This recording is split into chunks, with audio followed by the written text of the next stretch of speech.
welcome back to the third part of this tutorial, guys. I'm going to exit out and let's take care of all of the reset, exit, and this very one here. So let's exit out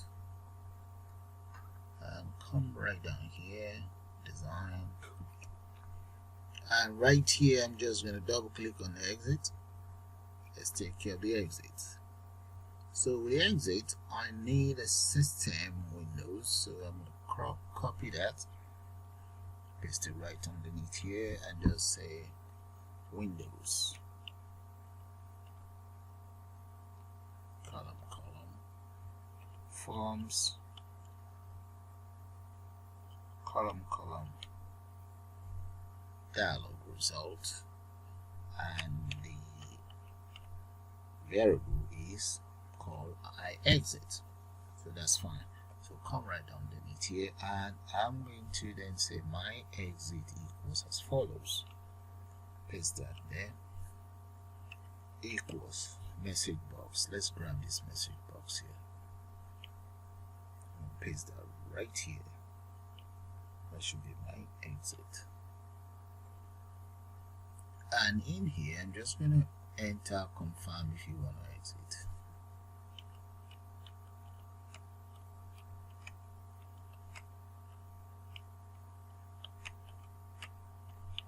There we go. Alright. So this takes in 4 arguments. I have 1 here, so that's 2 arguments so far. Let's add another 2. Enter a comma there. The next argument is going to be message box buttons. I'm going to say dash. No, that should be column, yes or no. Now, next argument, message box icon. This icon, column. That should be, I'm going to go for question. There. So let's use an if statement to validate the selection made. So right underneath here, we'll say if I exit equals, I'm going to copy all of these, copy that, paste that right here, and that will be column, yes. Then open the curly braces, application, column, exit. There. That should take care of exits from here down here. That's my exit lines of code. Of course, you can always just enter application, column, exit, but I prefer it this way. Prompt the user to confirm if they want to exit or not. So that is fine. So we can even try it out. Let's try it out. Alright, decision time, guys. Let's try that out. No, we don't want to exit. Yes, we do want to exit. That is fine. Okay. Now, let's take care of the resets. Okay, guys, let's double click on resets to take care of that. So I'm going to start with the txt student details there. There we go. Clear that, and let's repeat the same thing for the rest. So the next one is txt first name, txt surname,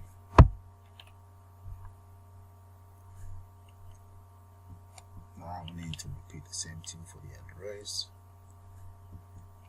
and so on, guys. So txt gender, no, that is CBO gender, I think. CBO gender. Clear whatever text we have in there. And so on, guys. So we need to do the same now for the gender. We need, okay, DOB. Mobile. to speed that up now. And that's it, guys, all taken care of for the reset. Alright, I'm going to save that and let's run it and see how that looks like. Now let's try that out.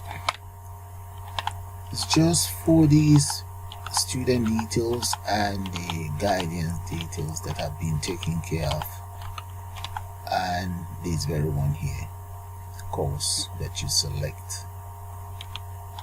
In the case of all these other ones, they're going to be left untouched because you can always change them to whatever you want. Okay, so if I click on reset, there we go. Apart from these ones, so let's take care of this very one here, so that when I select whatever course, all the information are populated here. Okay, once that is taken care of, we should be able to take care of all of these automatically. And if we want to change this as well, we can do that. So I'm going to exit out and let's click on that very ComboBox. Okay, double click on this very ComboBox, and right here we'll copy this one. There's a ComboBox there, and underneath here I'm going to use an if statement. If combo equals the following text, there. Then one txt course, and the course is, okay, we want to clear the course now. So if it's this, clear whatever we have in the course, copy that and just paste it here. There we go. Right, now we have txt course cleared. We have the faculty, clear that as well. txt dean faculty, clear that. txt program leader, clear. txt course tutor, and we'll clear that as well. There we go. Now one good thing is, if we click on the reset button, all of these will be cleared. So that's good. Let's run that and you guys see how that works as well. Because according to the if statement, if the selection is selected course, all of these becomes empty. So run. Okay, let's try that out. If we enter whatever in here, so let's say we have this before and we enter anything in here. If I click on select a course, there we go. Or supposing we have some data in here, I will come in here and just click on reset. That automatically reset it, so that is fine. Now supposing we select any of these other courses, I would like this populated in here, so let's end that and continue with that. So the next one is, let's use an else if statements. We'll grab this and just say else if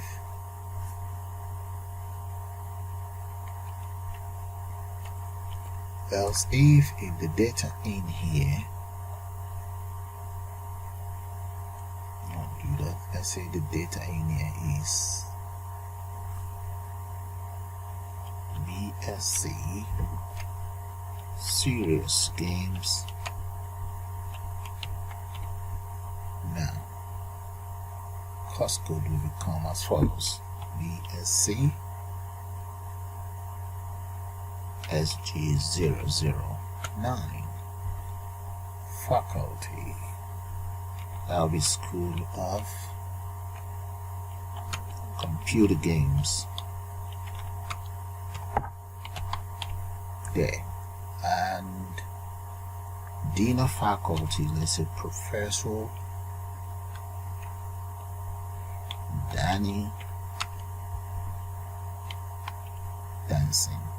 Yeah. And course leader Femi Wells. here. I have Dr. Sammy South. There we go. So I'm going to copy that for the next guy. Copy, paste underneath here. The next course, and that is computer games.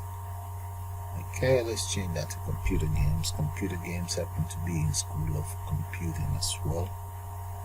School of Games as well. And the course code, this one becomes CG. We can change this to whatever. Right. Here the same professor, maybe the tutor might be different. Dr. Felix Lorraine. Yep. Okay, so that's fine. Now the next one. Let's go for computer science now.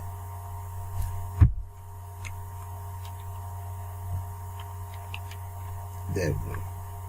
And this one become S while the course code changes. School of Computer Science.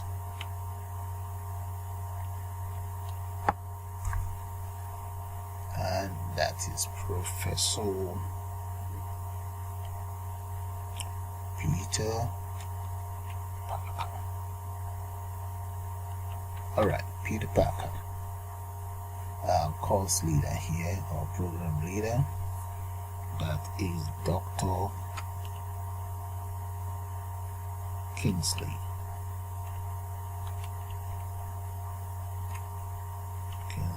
Townsend. There. And that is Mike Morehouse. There we go. Alright, we have 3 of those courses. Let's just add 2 more. Copy that, come right down here. Paste. This is computing, BS in computing. It's going to be the same, so let's change the course code entirely. Right. And the same person is handling that. Now, copy, paste for the next program.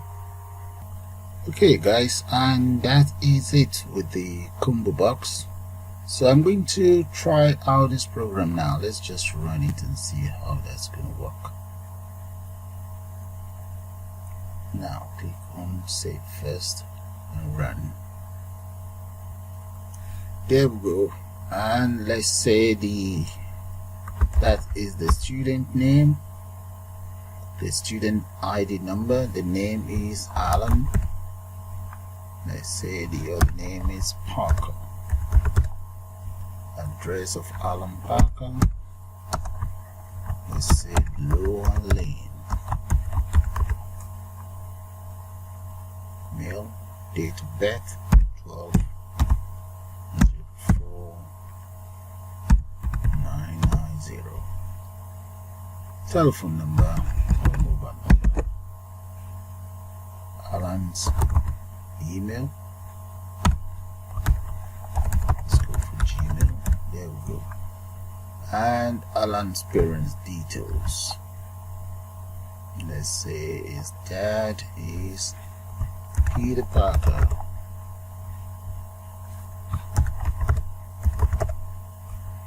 And address is the same place. Let's copy this address, paste that in here. Mobile number.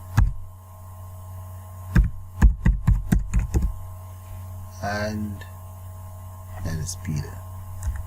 Say Pete there. There we go. And the course, computer science. There, those are the other informations and home student. And that's very first year. there. And the subjects, let's say system analysis is core. That's core, and let's make games core as well for him. And let's see, we have 3 cores. Database, yeah, yes, and there we go. So all we then need to do now is to add these details. Let's see if that's going to work here. Click on add. Successful. There we go. And let's check out the student details here. That is Alan Parker's details. Now let's go straight into our database. Click on database. All we then need to do is just click on refresh. There we go. That's Alan Parker's details as well. So guys, with that, I'm going to call it the end of this tutorial. I suppose you guys enjoyed. And you all have a nice day, and please do subscribe to my channel, and you can also join to become a member of the channel. Bye for now.